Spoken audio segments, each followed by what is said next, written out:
And welcome back to Tampa, where the Chicago Bears lead the Tampa Bay Buccaneers 15-0.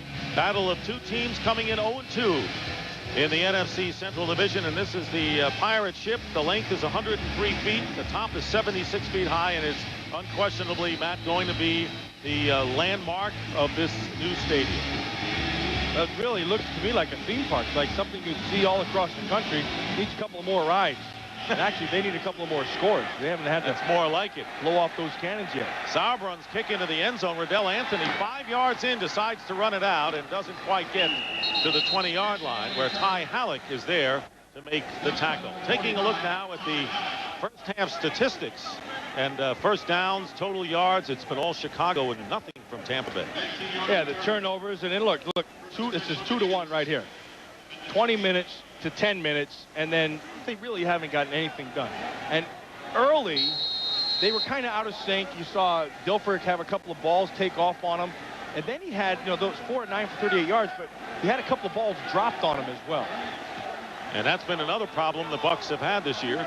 Drop passes. They've had 11 of them in the first 2 games of the season. Tampa Bay starting from the 19-yard line. Trent Dilfer's pass, and it's complete to Riddell Anthony, and he's got a first down after 31. But they're going to have to go back, and they've got to make some plays in the passing game. Yes, they are a running team, and yes, they rely on their defense, but they must get more out of the passing game. They don't have speed, but they didn't have it last year. And so a lot of it's going to fall in that offensive line of protection. And then Dilfer is just going to have to read the open guy.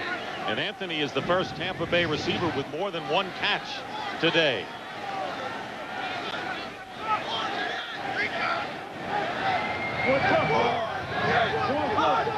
First down at the 31-yard line, and here is Mike Allstott. And Allstott gets a couple of yards. By the way, Jerry Wunsch has been in the last 3 series for Jason Odom at right tackle, as was the case against the Packers last week. Dick, I'm watching the Chicago Bear defense, and there's one guy, there's a couple guys I like, but the one guy who stands out to me as you look at Jerry Wunsch is right there, number 97, Mike Wells. You know what he reminds me of? He reminds me of McMichael, because he kind of has that tough guy attitude, and he's not afraid to call you out, and he plays with some aggressiveness inside. Came over from the Lions, has been a big addition. Second down and 9.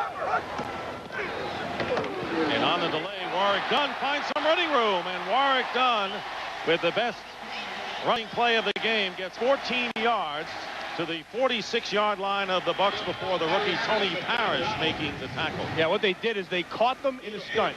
Watch, Wells is going to work his way back out inside. They come in. Nice job right there by Allstott. Nice job by Diaz. And the Allstott block took out Sean Harris and Marty Carter and sprung him into that next level. And that is the furthest advance by the Buccaneers today. Their 46-yard line.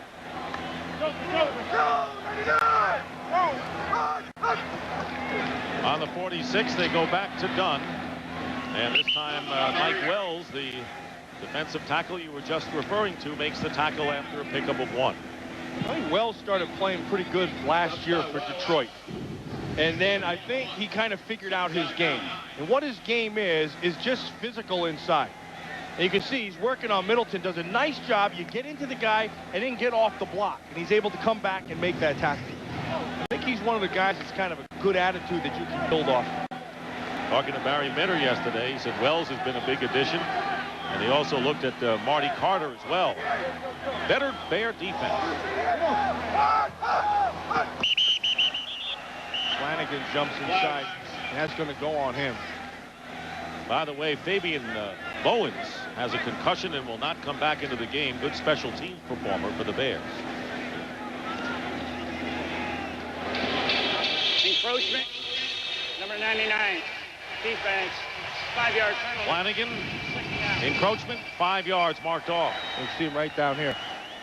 He just, see, as a defensive lineman, and I'll tell you who was great at anticipating was Howie Long. Howie Long was as good an anticipator of a count that I've ever seen.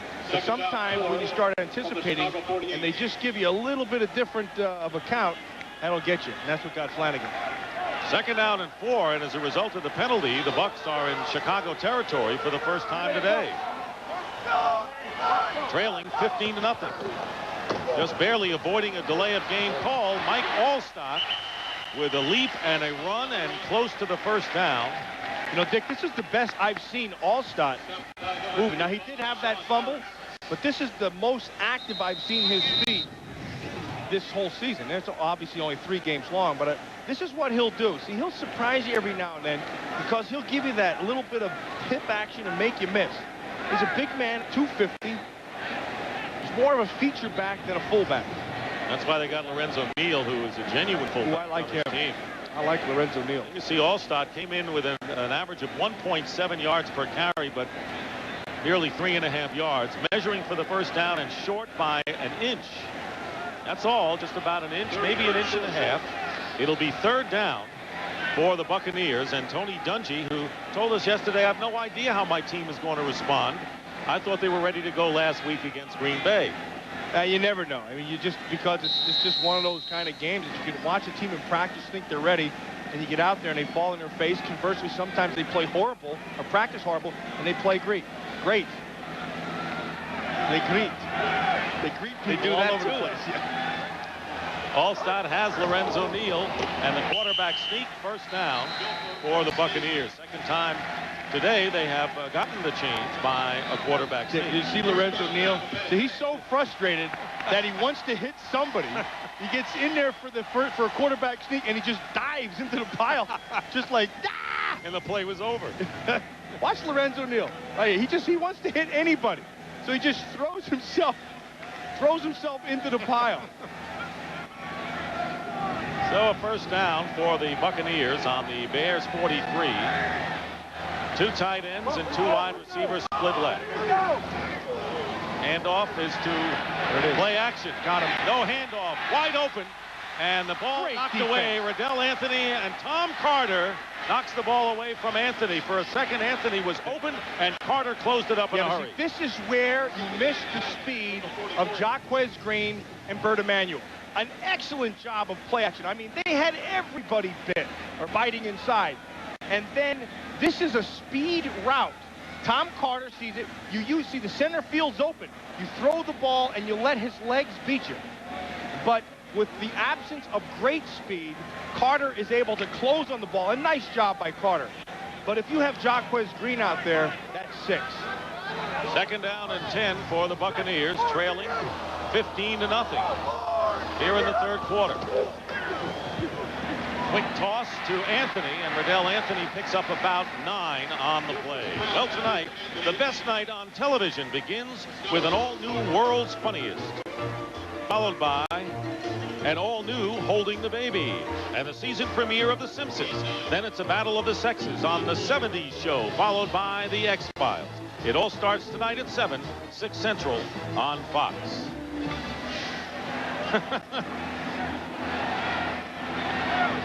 Elaine, looks like That is one stiff-looking bird, boy. He's got to loosen up a bit here. Third down and 2. Here is Allstott. And there is Mike Allstott, like a battering ram, gets the first down to the Bear 30. Middleton is getting up a little bit. Not getting up, he's down.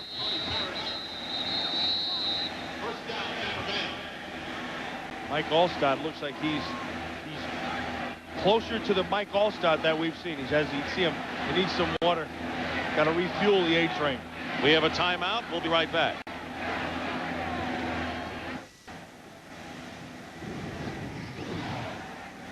And there's the injury suffered by Frank Middleton, the right guard. Looks like somebody rolled up on him from behind. He was helped off the field, and Kevin Doggins, number 65, has replaced him at right guard. So it'll be first down and 10 as they work on Middleton at the Tampa Bay bench. Bucks on the Bears' 30-yard line.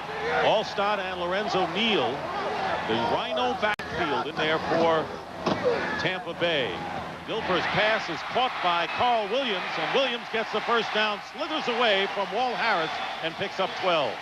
This is because you start getting Allstott running inside. Now you're going to have to start committing somebody up front. And that, of course, opens up your play action outside.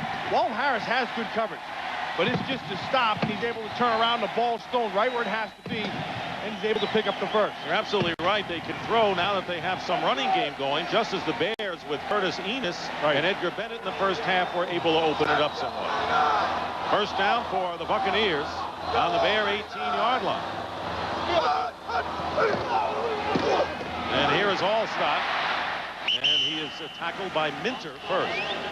Now, I want to show you Marty Carter sneaking up. And this is what happens, see, because you start getting success running the football and power guys. You want to get a guy, a good tackler like Marty Carter. See, he's up here. Now he's going to sneak up, and he becomes the guy who's not accounted for up here. So he becomes your free guy. He can run to the football. Now that can bite you in the rear end if you start going with play action to get your safety up, and then you have some room outside to work in the secondary. 4 yards on this drive for the Bucs, and they had the entire first half. Second down and 7.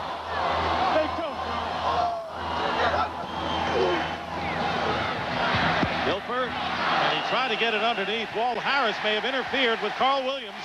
A flag is down, and the Buccaneers may get the benefit of a first down.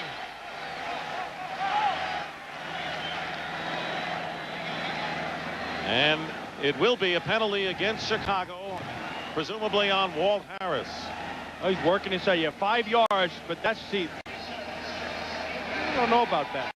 The only thing they can say is that they grabbed that shoulder. You can see his shoulder pads exposed, that he gave him a jerk early, but you have 5 yards to get a jam, not a jerk. 12th play of the drive coming up for the Buccaneers, who have a first down. First and goal from the team. Middleton is back in the game at right guard for Tampa Bay. Here is Warwick Dunn. Nothing there, and it closes up in a hurry. And once again, the Chicago Bears, Jim Flanagan was in there, and their defensive line playing well and trying to force the Buccaneers to attempt a field goal, keep them out of the end zone on this drive. I think also the Bears defensively are more disciplined than they were a year ago. And I think that comes from their linebackers. I think their linebackers, this year's linebackers, are more disciplined. Remember last year, Brian Cox would make big plays, but he'd also give up big plays by running around things. This trio doesn't do that. First time in the red zone for Tampa Bay, second and goal at the 11.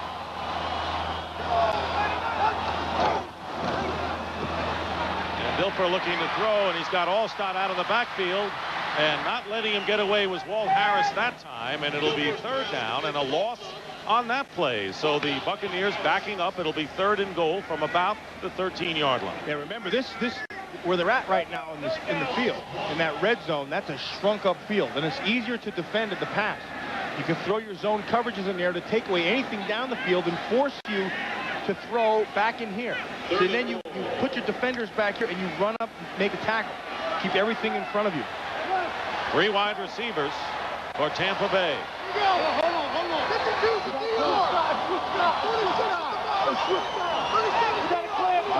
That's excellent. Dilfer's pointing out for blitz protection inside. And they've got a stunt going, and Dilfer's pass is caught for the touchdown by Riddell Anthony. And the Buccaneers get their first touchdown at the new Raymond James Stadium. There goes all the cannons. 13-yard scoring pass. Yeah, it was only because Dilfer read the whole field. He didn't get any pressure. They were going with, he's pointing them out who to keep your eyes on. Well, then the Bears never came with a blitz. They came with all coverage, but they didn't get any kind of pressure. Dilfer was able to buy some time and find him in the back of the end zone. And now they're going to go for the 2-point conversion, trailing now 15-6. Tampa Bay 1 for 1. It was a pass to Patrick Hape against Green Bay last Sunday. They spread the offense with 4 receivers, including Moore, the tight end. And here is Dilfer's pass. Oh, nice job by Terry Cousins. Bryce Hunter. Very good. Dilfer's pass intended for Hunter. Terry Cousins. Great job by Cousins. Did a great job on Hunter. Here's your touchdown. Notice no pressure. He's able to stay inside, and it's 6 points.